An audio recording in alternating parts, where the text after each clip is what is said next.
Doctor Agarwal's கண் மருத்துவமனை இலவச கண் பரிசோதனையை வழங்குகிறது. Book appointment now.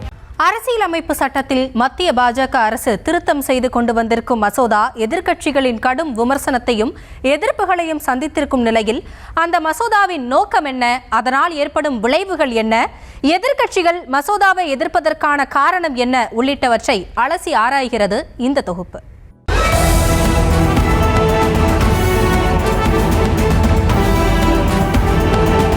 எதிர்க்கட்சிகள் ஆளும் மாநிலங்களில் அமலாக்கத்துறை, சிபிஐ போன்ற விசாரணை அமைப்புகளை கொண்டு மிரட்டி பணிய வைத்து கொல்லைப்புறமாக ஆட்சியை பிடிக்க முயற்சிப்பதாக பாஜக மீது ஏற்கனவே பல குற்றச்சாட்டுகள் கொடிகட்டி பறக்கும் நிலையில் எதிர்க்கட்சிகளின் தலையில் இடியை இறக்குவது போன்ற ஒரு மசோதாவை கொண்டு வந்திருக்கிறது மத்திய பாஜக அரசு.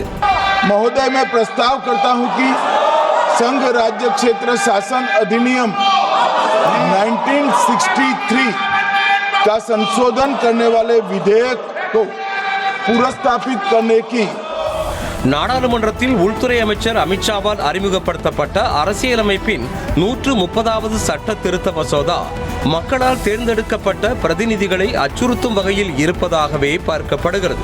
மேம்போக்காக இந்த சட்டத்தை பற்றி அறியும் யாவரும் இது நல்ல சட்டம்தானே என்று பேசிவிடுவார்கள்.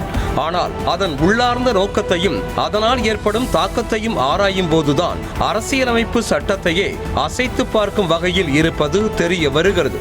जो सदस्य के पक्ष में हाँ गए, जो सदस्य विरोध में ना गए.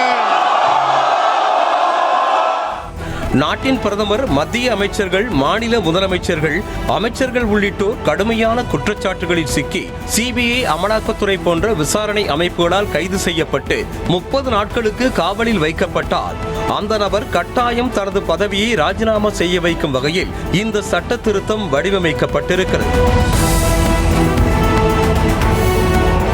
5 ஆண்டுகள் அல்லது அதற்கு மேலாக சிறை தண்டனை விதிக்கக்கூடிய குற்றவியல் குற்றச்சாட்டுகளை எதிர்கொண்டு பிரதமரோ, முதல்வரோ, மத்திய மாநில அமைச்சர்களோ கைது செய்யப்பட்டு 30 நாட்களுக்கு காவலில் வைக்கப்பட்டால் அவர்கள் 31வது நாள் தங்களது பதவியை ராஜினாமா செய்ய வேண்டும். அப்படி ராஜினாமா செய்யவில்லை என்றாலும் அவர்களை பதவி நீக்கம் செய்யும் வகையில் இந்த சட்ட திருத்த மசோதா உருவாக்கப்பட்டிருக்கிறது. அதே சமயம் காவலில் இருந்து விடுவிக்கப்படும் பட்சத்தில் புகாருக்குள்ளான பிரதமரோ, முதலமைச்சரோ, அமைச்சர்களோ மீண்டும் பதவியேற்றுக் கொள்வதற்கு எந்த தடையும் விதிக்கப்படவில்லை. குறிப்பாக பதவி நீக்கம் செய்யும் அதிகாரம் குடியரசுத் தலைவர், ஆளுநர்கள் மற்றும் துணைநிலை ஆளுநர்களுக்கும் வழங்கப்பட்டுள்ளது. கைது செய்யப்பட்டு காவலில் வைக்கப்பட்டுள்ள ஒரு அமைச்சர் பதவியில் இருந்தால் அது மக்கள் அரசியலமைப்பு மீது வைத்திருக்கும் நம்பிக்கையை இழக்க செய்யும் என்பதால் தான் இந்த மசோதா கொண்டு வரப்பட்டுள்ளதாக தெரிவிக்கப்பட்டுள்ளது. இதற்கு முன்பு வரை முதலமைச்சர் அல்லது அமைச்சர்களுக்கு நீதிமன்றங்கள் 5 ஆண்டுகள் சிறை தண்டனை விதித்தால் மட்டுமே அவர்கள் பதவியை இழப்பார்கள். மதுபான வழக்கில் கைதான கெஜ்ரிவால் சிறையில் இருந்தபடியே முதலமைச்சராக பணியாற்றியதும், சட்டவிரோத பணப்பரிமாற்ற வழக்கில் கைது செய்யப்பட்ட செந்தில் பாலாஜி சிறையில் இருந்தே அமைச்சராக இருந்து வந்ததும் குறிப்பிடத்தக்கது. அரவிந்த் கெஜ்ரிவால் தானே தன் பதவியை ராஜினாமா செய்துவிட்டார்.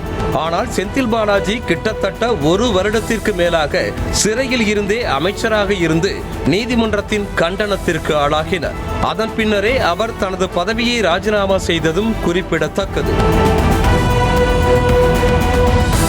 இந்த நிலையில் இந்த மசோதா அரசியல் காரணங்களுக்காக தவறாக பயன்படுத்தப்படவே வாய்ப்புகள் அதிகம் என்கின்றனர் எதிர்க்கட்சியினர். ஒருவேளை நிரபராதியாக ஒருவர் இருந்தால் கூட விசாரிக்கப்படாமலேயே அவர் தண்டனையை அனுபவிக்கும் சூழலுக்கு தள்ளப்படலாம் என சொல்லப்படுகிறது. எதிர்க்கட்சிகளைச் சேர்ந்த பலம் வாய்ந்த நபர்களை தங்கள் கட்சிக்குள் சேர வைப்பதற்கும், மாநிலங்களில் ஆட்சியை கவிழ்த்து அதிகாரத்தை பிடிப்பதற்கும், கூட்டணிக்கு வர மறுக்கும் கட்சிகளை மிரட்டி தேர்தல் கூட்டணி அமைப்பதற்கும் இந்த புதிய மசோதாவை பாஜக அரசு பயன்படுத்தும் என எச்சரிக்கிறார்கள் எதிர்க்கட்சியினர். டாக்டர் அகர்வால்ஸ் கண் மருத்துவமனை இலவச கண் பரிசோதனையை வழங்குகிறது. Book appointment now.